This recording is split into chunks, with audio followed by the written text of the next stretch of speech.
को बहुत ज्यादा ठंडी लग रही है। बनाएगा दोस्तों, आप सभी को धन्यवाद। मैं आपका छोटा भाई नागेंद्र उजाला। और देखिए बहुत ही प्यारा, बहुत छोटा ही गिफ्ट है जानकी जी के लिए इनके एनिवर्सरी में, तो बहुत बहुत बधाई हो इनको। थैंक यू उजाला जी, धन्यवाद। मेरी तरफ से छोटा ये मेरे लिए लग रहा नहीं है क्योंकि ये छोटा है, मेरे हस्बैंड जी लग रहा है जी के लिए है। सभी लोग तो इनके लिए दे रहे हैं भाई, तो उनके लिए की तो बात चाहिए। है, सब मेरी भी दोस्त हैं, सहेली हैं, मेरे लिए लाई हैं और बहुत अच्छी बात है कि अपने लिए के लिए लाए। थैंक यू उजाला, धन्यवाद। और बढ़िया।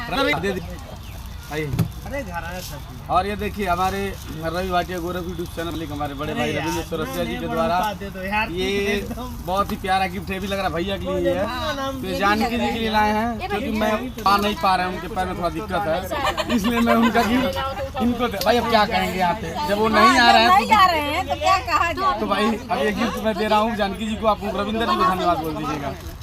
घुमा देगा हमारा कैमरा, घुमा दीजिएगा।